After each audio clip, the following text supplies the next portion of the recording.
Hi, thanks for visiting my channel again.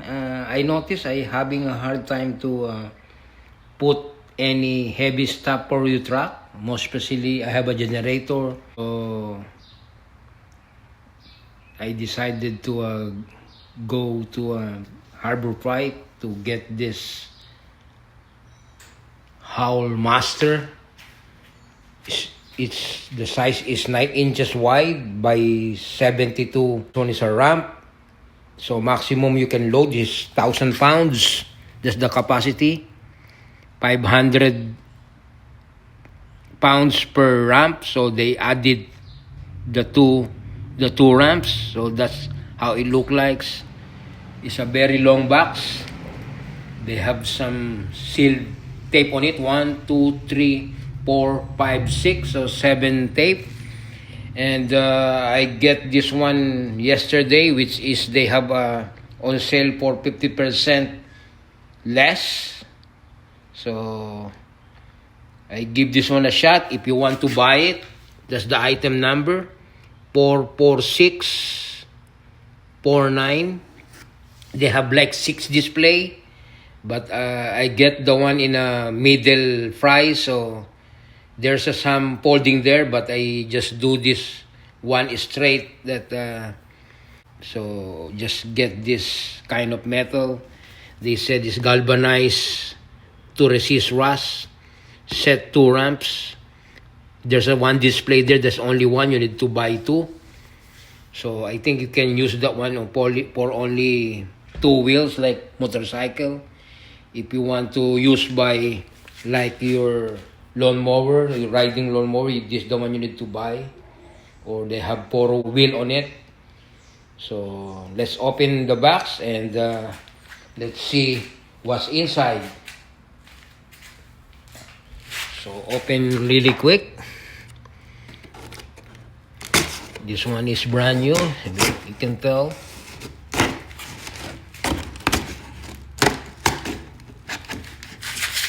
And original receipt is there.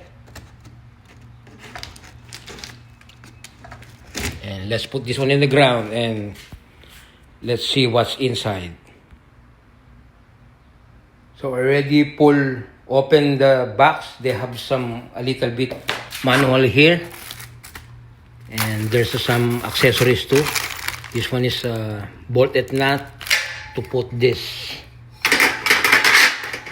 This one is very thick. If you step on it, it's not gonna be moved there because it's very thick. And this one, it says gauge 14.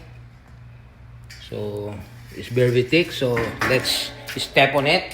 I'm 165 pounds. Let's step on it. I put elevated on that wall and step on it. So I don't see any bending there. So I'm heavy. So I think they can handle the 500 pounds. So after this one, after install it, I'm gonna show you how this one work when you put in the truck. So to try to unload and load my generator, that's which one I tell you. So that's the use of this one. Now, anytime I have a heavy stuff to put it in my car, I have these things now. So let's install it and start from there. And this one is the instructions. So make sure before you install it, read this one to help you. It's from 1 page to 11. And the way they put it's instead put it in the top, you need to put this one in the very bottom and put the hardware there. So let's do it now. So this the one that it sit to your vehicle tailgate and put this way. Very straightforward to use. I'll line up those holes and put the bolt on there. And they have a decent size of their hardware. There's some lock washer too, to be sure you're safe. So here we go. This is the tang, and all you need to do is put the bolt on. Underneath in the middle is the lock washer, and this one is the regular washer on the top, so that it stick together tight. And repeat the process for those 3 holes and tie it. Make sure it's snug so that you're safe when you use it. So let's keep going.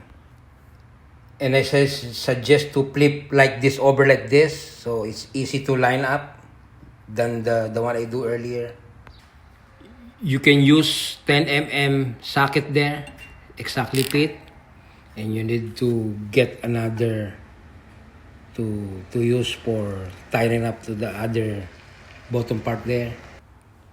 And whatever you have in your house, use this like this in the bottom, so against to the, and then tie it clockwise, and repeat for the rest of the hardware there.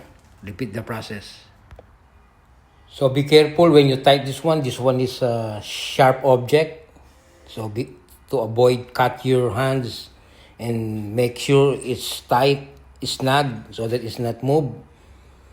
So I just want to tell you that for safety purposes. So now with the tang installed, so let's walk on it. Start here and steps. I try to shake it, but I don't see any moving there, so it's very stable. So far this one is good. And for just the information, if you want to look this one, there's some danger reminders there. So I just tell you, sharp edge, wear heavy duty work gloves when you handle this one. The good thing, you can hook it up the strap here and put it in your tailgate so that it won't slide when you use it. But it not comes with it, you need to buy it too, separate. And texture wise, they have a good bite on it when you roll your any wheels, you stick there. And this one is, there's no misalignment, it's all straight. And I think this one is gonna be stable when you use it, most especially for your heavy stuff. So later soon I'm gonna show you how gonna unload my generator. So wait for that one, and let's try that one soon. So hopefully you like this unboxing. So I show you everything. If you have any information that you need to know, just message me after this unboxing. So it's look like one piece. So that's how you storage these things. So you don't need to get the foldable. This one is more solid because it's just one piece. Here we go. It's a moment of truth. So it's try to this is the first time that, and the right time to try this ramp that I just get it in a harbor pipe. Make sure the reason why I use the grass so that it can stick all the dirt here, so it's not gonna move backwards. So it's stable. Make sure it's in the middle of the wheel. You can tell there in the other side too. And after that, move it backwards to make it safe. And you're gonna see where's the wheel at, instead of from that tailgate going down. So I gonna do backwards. So let's do it now. Hopefully I have a very safety how this one's unload. So let's do it. Sun is up. They have a very good weather now. So let's put this down. So hopefully I have this one is the 1,000 pounds, 500 each. So let's put this down little by little.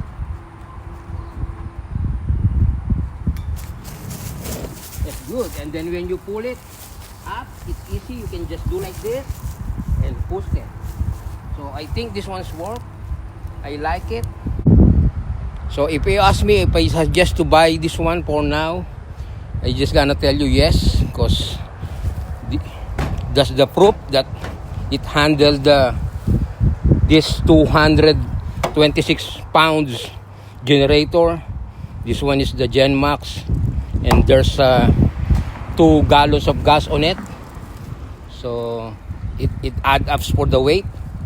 And this one, this tank is stick to. You don't need to put some tape, and then I don't need to put some support here like chain, and you're gonna hook it up here or here. So I just gonna do quick use, and make sure use the same as me to hold the, so that it's not gonna back it up. I use the dirt or the grass, my lawn, to stays in place. And I think that'll be it, and thanks for watching. Hope you like this review, and until my next one, bye bye, thanks.